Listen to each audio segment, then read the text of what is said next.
The debate over how we educate our children is nothing new. Year after year, different variations of the debate end up in the spotlight, and in this time and place, it's certainly the case now. So how do we best educate our children? What determines a good school or the best way to educate them? Stephen Flavell is the founder and chief operations officer of Executive Education Academy Charter School in Allentown, Pennsylvania. And he joins us to talk about those questions and more. That's all coming up right here, right now. I'm Sam Chen, and this is Face the Issues.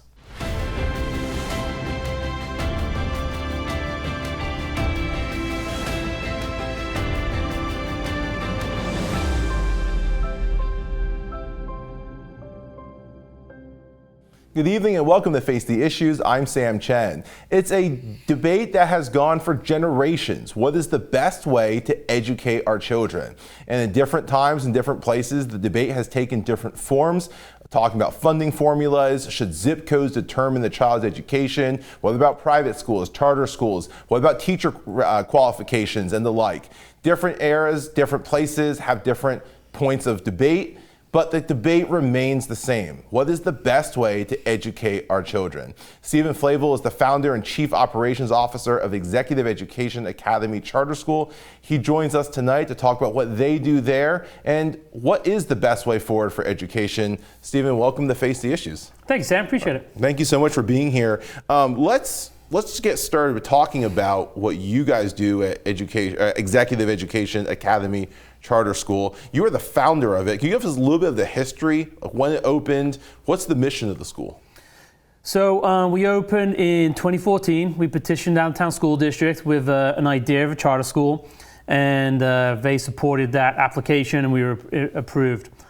So charter schools historically are incubators of innovation, so they have to be unique and different than the school district in which they reside, and that's part of the approval criteria. So for us, we presented a business and leadership model. We looked at Allentown. We thought that having a business-infused curriculum with all the development that's happening in Allentown would be important for Allentown's graduates to be part of a workforce in Allentown. And we added a leadership component too, to teach kids those soft skills are very important that lead to employability. Those soft skills, leadership skills are now more 21st century skills of the past 5 years. But that's really our hook. When we petition Allentown, we've had a lot of success with it. We've got we started off with 490 students. Wow, and in the first year? In the first year, wow. Yeah. And now we're at 1,400 students. We've got a waiting list of about 1,500. And this is our 10th year in operation. Wow. Well, first of all, congratulations on the 10th year anniversary. Thank you. That's great news. I've been to your school. I visited. And one of the things that struck me is that there's so much of your school that looks different, feels different from other schools. Now, obviously, there's some things that are going to be the same. There's going to be classroom instruction, there's going to be lockers, there's going to be lunch periods, things like that. But there is a lot about the school, about how the instruction goes, about how discipline works that is very different. Can you talk a little bit about your approach to education and how that might differ from others, principals or other schools? Yeah. So myself and some of the other founders that founded Executive Education Academy Charter School worked on the private ed side. And we worked with those disenfranchised populations from the public schools. So your alternative education disruptive youth, ESED, kids with emotional support, emotional disturbance diagnosis. So we worked with more difficult populations in urban areas, and we had a lot of success with it. So we learned some tricks of a trade, so to speak. We refined our programming over the years working in private ed, and we had a really, really good approach. We were also turnaround experts around climate and culture in public schools when we worked on the private side. So we, like I said, we had some very unique programming, but worked with very difficult populations. We took that approach, kind of watered it down a little bit, and we applied it to Executive Education Academy Charter School. So one of the things I'd say that really sets us apart from the public school around here, and what we do is our staffing matrix. So we have 1,400 students. We have 6 different, we call them teams. They're really learning communities. Okay. Each learning community has a team leader, a community coach, and resources really inside of that team. So each team's about 200 to 225 kids. Okay. And it makes it a lot more manageable. We have our own resources, our own space in the building. So from the big picture standpoint of our staff, if you took our staffing pattern at executive and put it against a local school, look very, very different. Yeah. And we spend a lot of our resources on culture. That's our biggest niche. We're experts in school culture, and that's what we worked on before.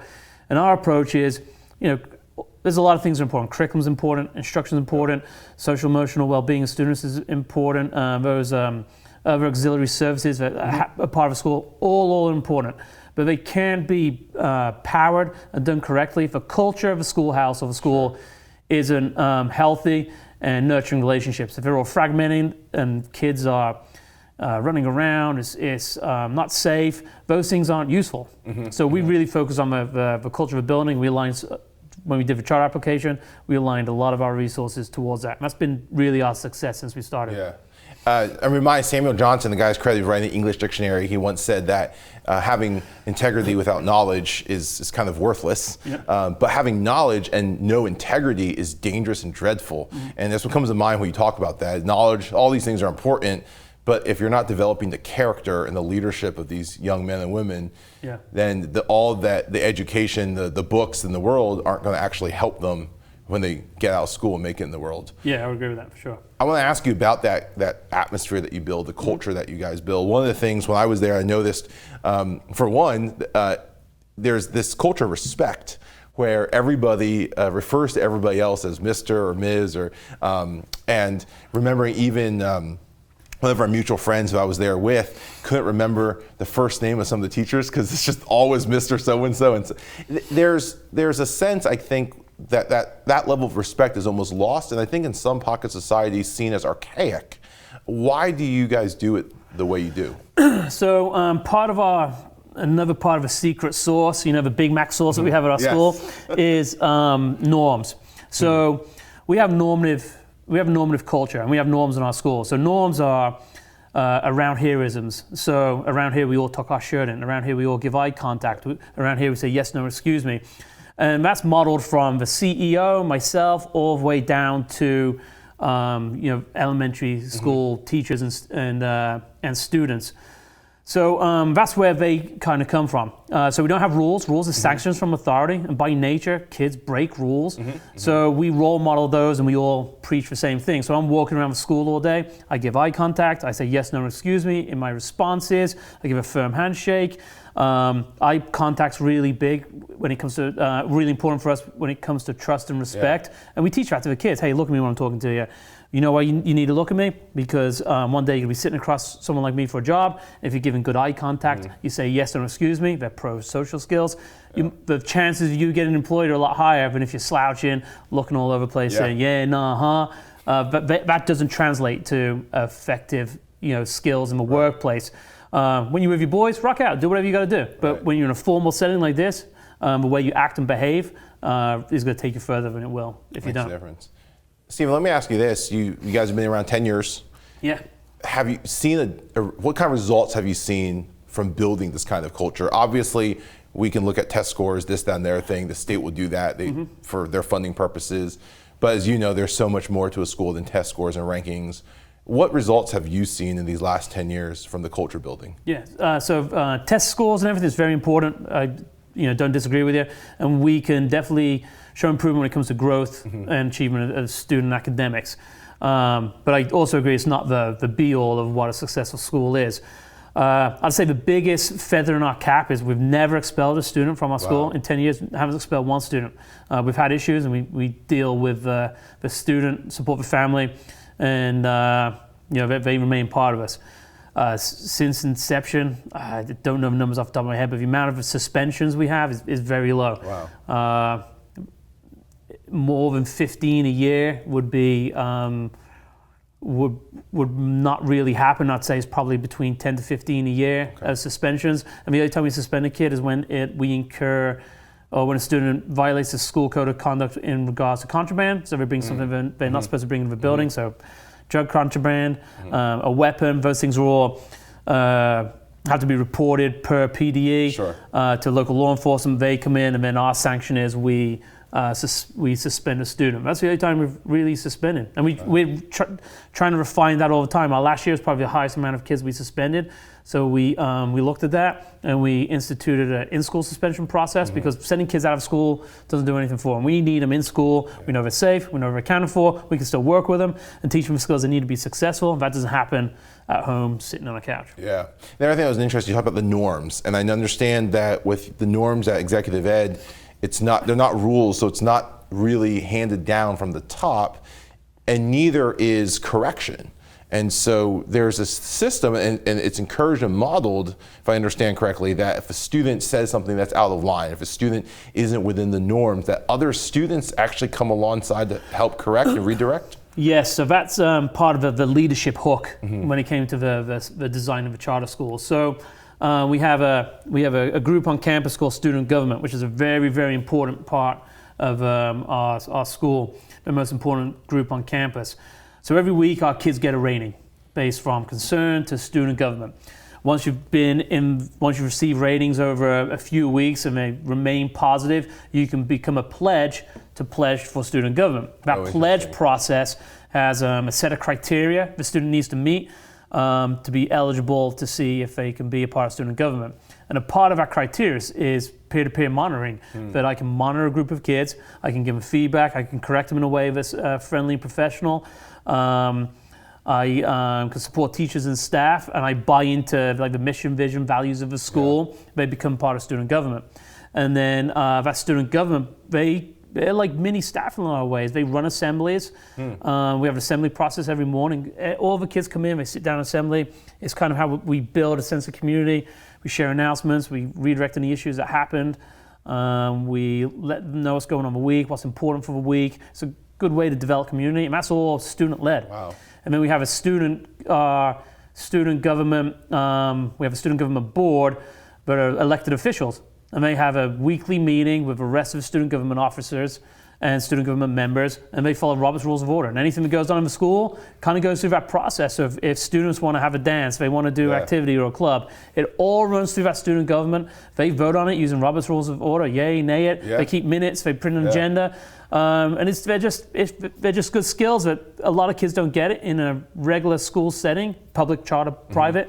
And it aligns with our mission and vision, and it's something they can take with them as they grow. So if they become a CEO of a company and they have to follow, it's not foreign to them. Right. You know, I remember doing that when I was 11 years old. You're building leaders, not just educating with knowledge. You're really building leaders and teaching for understanding and wisdom. Yeah, which aligns to the mission and vision of our school. Again, business and leadership was our big hook and focus, and we try to develop as many professional systems as we possibly can to align with that mission and vision. And it's really been successful. We've had 5 graduating classes. It's been probably one of the most rewarding things for me personally, seeing some of the kids. They come in at eighth grade, some of them, or they've been with us for a while, and they're knuckleheads when they're younger, and we just stay on them, we stick with them, and they transition to be good kids and contributing members of society. That's incredible. Thank you for sharing that with us. We're going to go to the break, Stephen. When we come back, I want to talk about the larger education debate. As you know, charter schools are always in the limelight with this debate. We'll love to get your insights on that when we come back. Great.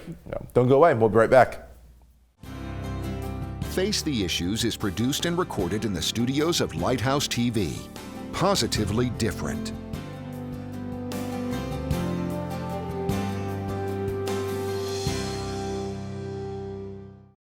Watch Lighthouse TV wherever you go. Available on Roku, Amazon Fire TV, and Apple TV. You can view our in-house studio productions on demand, or watch what's on the station right now with our 24/7 live stream. Search Lighthouse TV online on your streaming device, or go to our website lighthousetv.org for more information. Lighthouse TV, positively different. Welcome back to Face the Issues. Stephen, thank you again for your insights about the way that you guys do school at Executive Education Academy Charter School. And again, what I appreciate that so much, I think we're supposed to educate not just for knowledge, but for understanding and wisdom.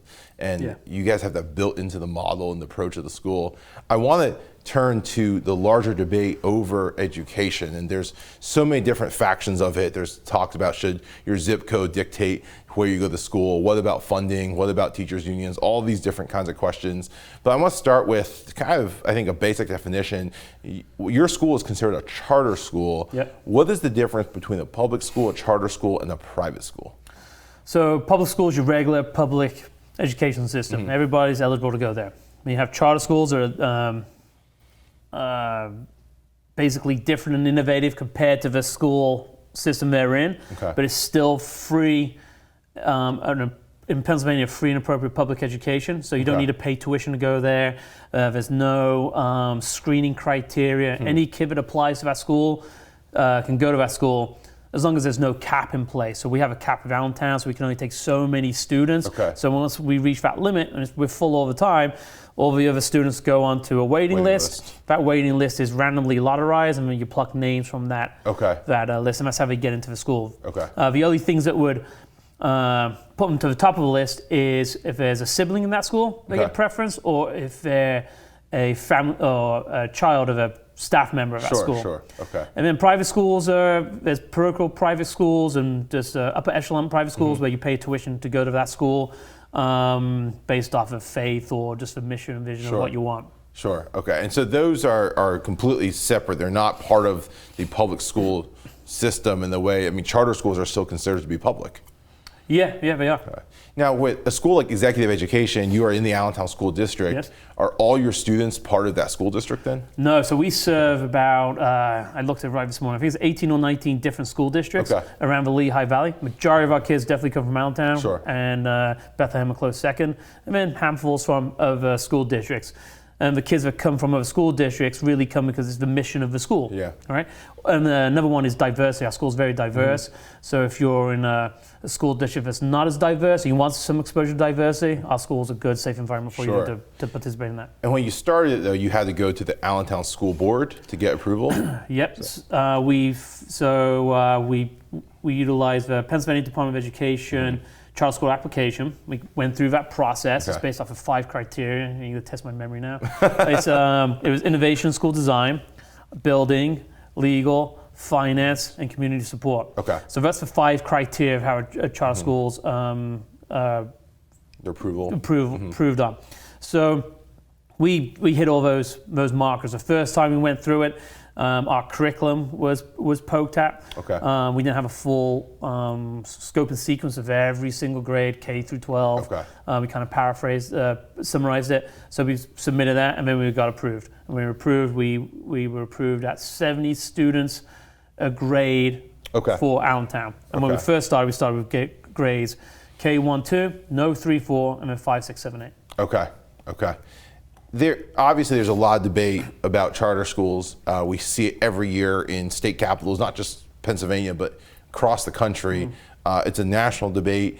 There is one faction of the debate that says that charter schools are unnecessarily pulling funding away from traditional public schools. And part of their argument is that they don't perform better. That there are, and when we look at the data, there certainly are certain charter schools, not to say as a whole, but certain schools that seem to underperform other schools in their district. Your school has obviously performed well.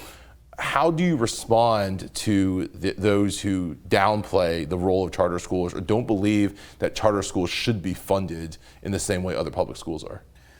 Yeah, so it's definitely a contentious issue, and it's kind of catch-22. So I definitely emphasize with school districts, right? So use us for example. They award us a charter school. They don't know how many kids we're going to get, and they're going to plan a whole budget off of that. And then he's like, here we come, and we take a bunch of kids, a bunch of money out of there for operating costs and operating budget, and it's definitely a problem. But way around that is the state funds the charter school. But I'm going to imagine the school districts don't want that either. So that's what I mean. It's a catch-22. It's not like, I would say the funding formula needs to change to make it fair and equitable. But there's, people want to control money. So I don't have a good answer for that. But that's definitely an issue. The other thing is it all needs to be apples to apples. So my personal opinion of it is, if you're a good school, it doesn't matter if you're public, private, charter. If you're a good school, that's great. You should be there, you should be supported, you should be funded well so you can keep providing those services for more and more kids that are out there. If you're a bad school, public, private, charter, you should be held accountable and you should be put on an action plan. And the state has those type of things. But it needs to be apples to apples comparison, and it's not. It's different. Different standard depending on what kind of school it is right now. With funding and other items. Okay. So yeah, they need to make it all more equitable across the board, in my opinion. Yeah, and then to your point, that makes it difficult to compare different schools if the standards they're using are different for each category. Yeah. So one of the things for us, because we're a charter school, we're K through 12. We get held accountable as one whole charter school. But we're really 3 different schools. We've got an elementary school, a middle school, and a high school. So if I want to compare my elementary school to an Allentown elementary school, it's really hard for me to do that unless I have some really good data disaggregation points to rip it all apart and compare it, but we can't. We've inquired a PDE about getting an EIN number for each one of those schools so we can compare them, but it's not set up that way. So it's hard to compare the apples to apples. Yeah. One other thing I think is important to note, everyone say we steal the money from the school district. We're not stealing any money. That money follows the child. And the school district takes a cut of that off the top for their operating costs because they're the contract manager of the charter school. So our boss we have a board, but our contract manager is really Allentown School District. So we have to, every 5 years, we submit a report to them for our charter renewal process. Anytime they ask for anything, we have to furnish it and give it to them. They're in charge of transportation for us. We don't have any ownership of transportation. They incur that cost, but they take a cut off the top to cover those things. And those little things also create friction amongst the school entities. And the more of that stuff that gets worked out, where it's, again, equitable across the board, I personally think it should come right from the state and go to the charter school. I think that would fix a lot of those items. People squabbling over resources. Yeah. And what's crazy is I'm going to Allentown School District to try and get a charter school. There's not a school district in Pennsylvania trying to award a charter school to anybody. Right. So you have to be like perfect in your approach and what you do. Right. And you have to really exceed the expectations. And even that's kind of like not fair and equitable either. That I know that person doesn't want to give me anything, but I've got to apply to them. That should go through the state. I just think it should be a state process. Sure. There's politics that get involved with that also. I mean, you know better than anyone what you do. Yeah. Politics gets brought into that, but there's definitely some ways you can refine it and make it fair. Yeah, that's a good point. And one of the things you said, Steve, was this idea that the money follows the child. And this is part of the debate, even when it comes to school choice, as they call it, or vouchers. Yeah. There's a large debate. It's been contentious lately in the state of Pennsylvania with Governor Shapiro's support and then pulling it back out of the budget. But one of the questions is this idea of money following the child, or even the parents getting to choose where their child gets educated. Is that something? I mean, it seems that there is a push to move in that direction. Yeah. It's somewhat of a bipartisan push to move in that direction. Is that something that you think, one, is helpful, and then two, do you see more movement that way in the future at all? So I think families. So I send my kids to parochial school. Mm-hmm. My kids go to Catholic. I'm not Catholic, my wife is. I went to school in England. When I went to school at the time, there was no separation between church and state. Mm-hmm. I think there's value in that for me. So I'm pretty fortunate. I can afford to have educational options for my kids. Mm-hmm. So we elected to send our kids to what we believe is a very nice community-based parochial school. If I don't have those resources, what are my options, right? Much more limited. Yeah. And if I'm a family or a parent, I think one of the greatest things you can do to a child is give them a good education and to set them up for success in the future. And if I live in this area and I have to send my kid to that school that is not safe, not well performing, then that's a problem. Number one reason parents send their kids to our school, as I see them in consumer feedback surveys, is I know my kid goes to executive, that kid's safe, nothing's gonna happen to him. And that's important for a lot of families. Yeah. So I think that the parent choice is paramount. We should be able to pick something that's important to them. Okay. Steve, I appreciate your breakdown. It's your point. It's a contentious issue. Yeah. I appreciate the light that you shed on it for us. Yeah, no problem. Thank you. Don't go away. We'll be right back.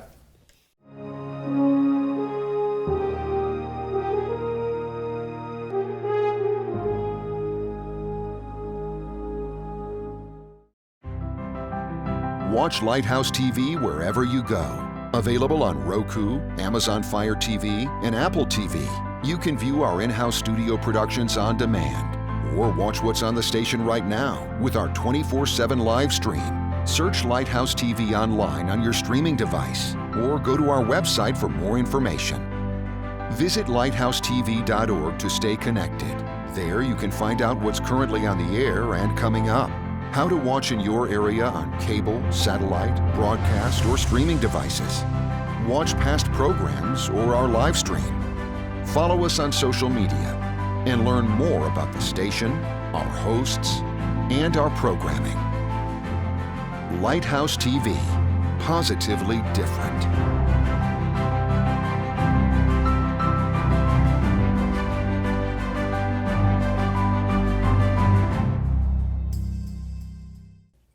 Welcome back to Face the Issues. Stephen, thank you again for joining us, for really shedding some light on what's a controversial and contentious issue, but one I think that if we don't get right or if we play political games with it, really just hurts our students and their futures. And so I appreciate your insights. Our last segment, we always like to close the show by getting to know our guests. It's our way of humanizing our guests beyond the talking point. Yep. You've been in education quite some time. Professional career, yeah. Let me ask you what your why is. I mean, there's obviously, it's not, what you do is not easy, and you've invested a lot, your whole career into this, and the last 10 years at this school. What gets you up every morning? What's the driving mission? So I emigrated over to the U.S. when I was just under 14. Lived in 3 different states, went to 3 different high schools, and it wasn't the easiest experience, to say the least. But education, or the school, was always a constant. So I wrestled in high school. I had great wrestling coaches that I was really close with that helped me out in different schools. And moving so much, not really having a consistent friend group and peer group of the same people over and over again. Going to school was fun. It's how I met people, interacted, learned about a new culture and country. And it was just fun to go to. So it was the only stable thing I really had with a lot of, outside of my family, my family life was great. Living with my parents and brothers and sister. But moving from state to state frequently, the schoolhouse was a consistent stabilizing factor in my life. I was fortunate enough to go to good schools. And I couldn't think of anything else I wanted to do when I was going to college. I knew I wanted to be a teacher. I went to school to be a business teacher, to teach computers, marketing, accounting. Kind of following that path, took it to the whole another level, starting executive, obviously. But that's why I got into education.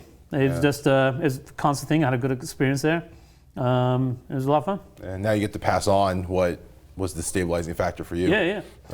So at our school, we're big into rapport, and I try to do that with our kids all the time. Just build rapport with as many kids as I can on a daily basis. Yeah. And it's evident. I mean, when I was there, I've never seen a school where kids are coming out and fist bumping, high fiving their principals. So whatever you're doing there is working. I appreciate taking the time to join us to talk about it. Yeah, thanks for having me. Appreciate it. Yeah, our pleasure. I want to thank Stephen Flavell from Executive Education Academy Charter School for joining us. And of course, I want to thank each of you for tuning in. We hope to see you again right back here next week. Until then, my name is Sam Chen. On behalf of all of us at Face the Issues, thank you and good night.